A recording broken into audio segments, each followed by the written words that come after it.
Bismillahirrahmanirrahim. Assalamualaikum warahmatullahi wabarakatuh.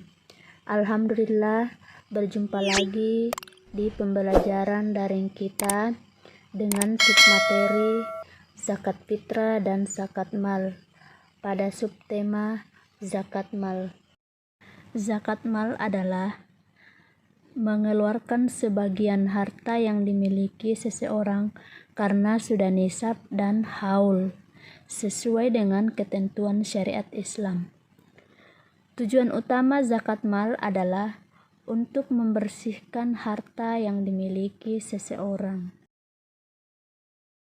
Hukum mengeluarkan zakat mal adalah wajib bagi orang yang sudah memenuhi syarat-syaratnya, sesuai dengan firman Allah Subhanahu wa Ta'ala dalam Quran Surah At-Taubah ayat 103, artinya, ambillah zakat dari harta mereka guna membersihkan dan menyucikan mereka, dan berdoalah untuk mereka, sesungguhnya doamu itu menumbuhkan ketentraman jiwa bagi mereka.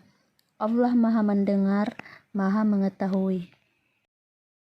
Nah, adapun syarat-syarat muzaki atau orang yang berzakat adalah yang pertama, beragama Islam, kemudian yang kedua, merdeka atau tidak hamba sahaya, yang ketiga, harta milik sempurna atau tidak merupakan pinjaman pihak lain, yang keempat, harta mencapai 1 nisab. Nisab adalah batas minimal jumlah harta sehingga wajib dikeluarkan zakatnya. Yang kelima, sudah 1 tahun dimiliki. Untuk jenis harta tertentu, hal ini tidak disyaratkan. Nah, selanjutnya, harta yang wajib dikeluarkan zakatnya adalah 1. Emas dan perak. Emas dan perak merupakan barang-barang berharga. Emas dan perak yang wajib dikeluarkan zakatnya adalah emas dan perak yang merupakan harta simpanan. Emas dan perak yang disimpan ini wajib dikeluarkan zakatnya apabila sudah dimiliki selama 1 tahun. Nisabnya adalah, jika emas, maka nisabnya adalah 93,6 gram. Kemudian ada juga yang berpendapat bahwa nisab emas itu adalah 85 gram. Kemudian nisabnya perak adalah 624 gram. Kadar zakat keduanya adalah 2,5%. Demikian halnya dengan harta simpanan yang tidak berwujud emas, misalnya berbentuk uang yang ditabung juga harus dikeluarkan zakatnya. Besar nisab dan zakatnya disamakan dengan nisab dan zakat emas. Yang kedua adalah harta perniagaan. Harta perniagaan adalah harta yang diperdagangkan. Untuk harta jenis ini disyaratkan sudah 1 tahun dan sudah mencapai 1 nisab. Nisab dihitung dari harta milik sempurna dan tidak termasuk pinjaman kepada pihak lain. Nisab dari harta perniagaan adalah senilai dengan emas 93,6 gram atau pendapat lain 85 gram. Kadar zakatnya masih tetap sama, yaitu 2,5%. Nah, yang ketiga adalah peternakan. Binatang ternak atau piaraan yang harus dikeluarkan zakatnya adalah kambing atau domba, sapi atau kerbau, dan unta. Adapun perhitungan zakatnya adalah, silahkan perhatikan tabel di bawah ini. Untuk peternakan selain yang disebutkan dalam tabel tersebut, seperti unggas dan budidaya perikanan, perhitungan zakatnya disamakan dengan harta perniagaan. Nisabnya senilai dengan harga emas dan kadar zakatnya sama dengan emas, yaitu 2,5%. Kemudian yang keempat adalah harta pertanian. Yang dimaksud dengan hasil pertanian dalam pembahasan fikih klasik adalah khusus yang memproduksi makanan pokok seperti beras, jagung, gandum, sagu, dan lain-lain. Zakat untuk jenis harta ini diberikan setiap panen, jadi tidak harus menunggu 1 tahun. Ketentuannya adalah nisabnya atau besaran dari harta tersebut adalah 750 kg atau 5 wasak. Sedangkan kadar zakatnya adalah 10% apabila tidak ada tambahan biaya untuk pengairan. Kemudian 5% apabila ada biaya untuk pengairan. Adapun hasil pertanian atau perkebunan yang bukan makanan pokok seperti tembakau, teh, karet, buah-buahan, dan lain-lain, perhitungannya disamakan dengan harta perniagaan. Nisabnya senilai dengan harga emas dan kadar zakatnya sama dengan emas.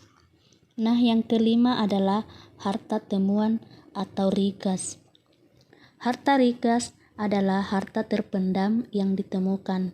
Harta itu sudah tidak bertuan lagi. Kalau seseorang menemukannya, harta itu menjadi haknya, namun harus dikeluarkan zakatnya, yaitu 20%. Jika harta rikas ditemukan di Indonesia, kita harus mengikuti ketentuan hukum positif di Indonesia.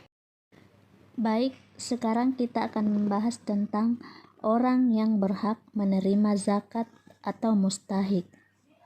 Sesuai dengan firman Allah Subhanahu wa taala dalam Quran surah At-Taubah ayat 60, zakat disalurkan untuk 8 golongan. أعوذ بالله من الشيطان الرجيم إنما الصدقات للفقراء والمساكين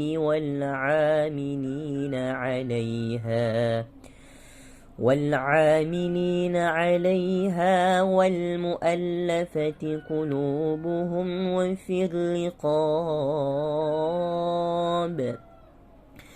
وفي الرقاب والغارمين وفي سبيل الله وابن السبيل فريضة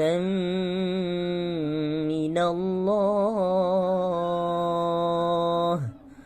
والله عليم حكيم.